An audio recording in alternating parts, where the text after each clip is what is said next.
পয়লা মে থেকে বিভিন্ন প্রকল্পের উপরে অত্যন্ত সুখবর দিলেন মুখ্যমন্ত্রী মমতা বন্দ্যোপাধ্যায়। পয়লা মে থেকে টোটাল 9টা প্রকল্পে ছেলে মেয়ে সবাই পেয়ে যাচ্ছে প্রায় 25,000 টাকা পর্যন্ত। কোন কোন প্রকল্পে কত টাকা করে দেওয়া হচ্ছে এবং ওই সমস্ত প্রকল্পে মে মাসের কত তারিখ নাগাদ টাকাটা উপভোক্তার ব্যাংকের অ্যাকাউন্টে ঢুকতে শুরু করবে, সমস্ত বিষয়গুলো আমরা আজকের এই ভিডিওতে বিস্তারিতভাবে জেনে নেওয়ার চেষ্টা করব। ভিডিওটি বিস্তারিতভাবে দেখে নেওয়ার আগে ছোট্ট একটা অনুরোধ, যদি চ্যানেলে নতুন হয়ে থাকেন অবশ্যই চ্যানেলটা সাবস্ক্রাইব করে রাখবেন এবং নোটিফিকেশনটা অল করে রাখবেন এই ধরনের সমস্ত আপডেট সবার আগে পাওয়ার জন্য। চলুন আজকের আপডেটটা আমরা বিস্তারিতভাবে দেখে নিই। পশ্চিমবঙ্গের 9টি প্রকল্পের মে মাসের নতুন অর্থ বন্টনের তালিকা, যেটা 2025 সালের। দেখুন, আমাদের রাজ্যের মাননীয় মুখ্যমন্ত্রীর প্রচেষ্টায় একাধিক প্রকল্প চালু রয়েছে।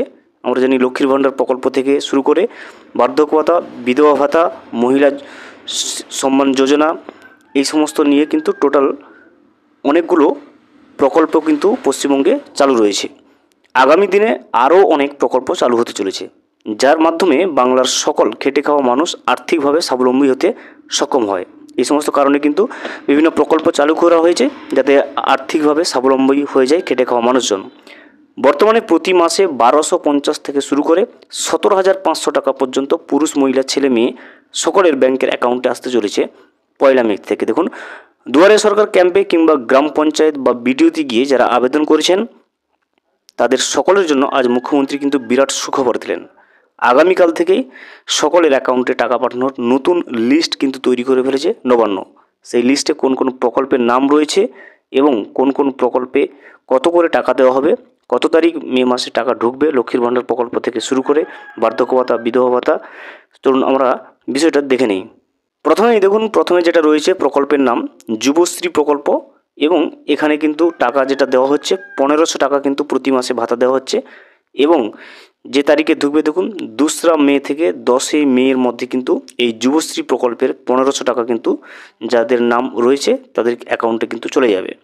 এরপর দেখুন লক্ষ্মীর ভাণ্ডার প্রকল্প, এটাও কিন্তু দেখুন 1000 টাকা এবং 1200 টাকা করে পাবে। যারা জেনারেল 1000 টাকা এবং SC ST OBC হলে কিন্তু 1200 টাকা করে পেয়ে যাবে। এটাও ঢুকবে 2রা মে থেকে 10ই মে পর্যন্ত, এর ভেতরে প্রতিটা উপভোক্তার ব্যাংকের অ্যাকাউন্টে কিন্তু চলে যাবে। এরপরে যে প্রকল্পটা রয়েছে দেখুন মহিলা সমৃদ্ধি যোজনা, গোষ্ঠীগতভাবে যারা মহিলা গোষ্ঠীর সঙ্গে যুক্ত রয়েছে তারা 5,000 টাকা থেকে 30,000 টাকা পর্যন্ত কিন্তু পেয়ে যাবে। এটাও ঢুকবে 2রা মে থেকে 10ই মের কোনো একটা দিনের মধ্যে ব্যাংকের অ্যাকাউন্টে উপভোক্তাদের ক্রেডিট হয়ে যাবে। এরপর দেখুন বিধবা ভাতা যেটা রয়েছে সেটা কিন্তু প্রতি মাসে 1000 টাকা করে দেওয়া হয় এবং এর তারিখও যেটা নির্ধারণ করা হয়েছে 2রা মে থেকে 10ই মে পর্যন্ত।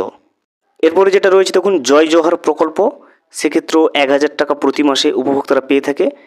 এটার যেটা ডেট রয়েছে ক্রেডিট করার সরকারের পক্ষ থেকে সেটা 2রা মে থেকে 10ই মে পর্যন্ত, যে কোনো একটা দিন কিন্তু উপভোক্তার ব্যাংকের অ্যাকাউন্টে পাঠিয়ে দেওয়া হবে। এরপরে দেখুন তপশিলি বন্ধু প্রকল্প, SCদের ক্ষেত্রে 1000 টাকাও কিন্তু এখানেও এই প্রকল্পের মাধ্যমে উপভোক্তাদেরকে ভাতা দেওয়া হয়। এটাও 2রা মে থেকে 10ই মে পর্যন্ত যে কোনো একটা দিনে কিন্তু উপভোক্তার ব্যাংকের অ্যাকাউন্টে ক্রেডিট করা হবে। এরপরে যেটা রয়েছে কৃষক বয়স্ক ভাতা, জেনারেল SC ST OBC সমস্ত ক্যাটাগরির লোকেরা পাবে আবেদন করলে। এটারও ভাতা রয়েছে 1000 টাকা, একইভাবে ডেট রয়েছে 2রা মে থেকে 10ই মে পর্যন্ত কিন্তু টাকাটা পাঠিয়ে দেওয়ার ব্যবস্থা করবে রাজ্য সরকারের পক্ষ থেকে। কৃষক বয়স্ক ভাতার পরে দেখুন মানবিক প্রকল্প রয়েছে PWDদের জন্য, যারা আর্থিকভাবে অক্ষম তাদের জন্য। এটার ভাতাও কিন্তু 1000 টাকা করে উপভোক্তাকে কিন্তু দেওয়া হয় রাজ্য সরকারের পক্ষ থেকে আর্থিক সহায়তা হিসেবে। এবং 2রা মে থেকে 10ই মে পর্যন্ত কিন্তু টাইম দেওয়া রয়েছে, এর মধ্যেই কিন্তু উপভোক্তার ব্যাংকের অ্যাকাউন্টে রাজ্য সরকারের পক্ষ থেকে এই আর্থিক সহায়তাটা তাদের অ্যাকাউন্টে ক্রেডিট করে দেওয়া হয়। সবশেষে রয়েছে দেখুন বার্ধক্য ভাতা, জেনারেল SC ST OBC সমস্ত ক্যাটাগরির লোকেরা আবেদন করলেই পাবেন এবং এটার ভাতা যেটা আর্থিক সাহায্য দিয়ে থাকে সেটা 1000 টাকা এবং এটাও কিন্তু 2রা থেকে 10ই মের মধ্যে কিন্তু রাজ্য সরকার এই আর্থিক সহায়তাটা কিন্তু সমস্ত যোগ্য উপভোক্তার ব্যাংকের অ্যাকাউন্টে কিন্তু ক্রেডিট করে দিয়ে থাকে। ভিডিওটি সম্পূর্ণভাবে দেখার জন্য অসংখ্য ধন্যবাদ। এখনও পর্যন্ত যদি চ্যানেলে নতুন হয়ে থাকেন এবং সাবস্ক্রাইব না করে থাকেন, অনুগ্রহ করে চ্যানেলটা সাবস্ক্রাইব করে পাশে থাকবেন।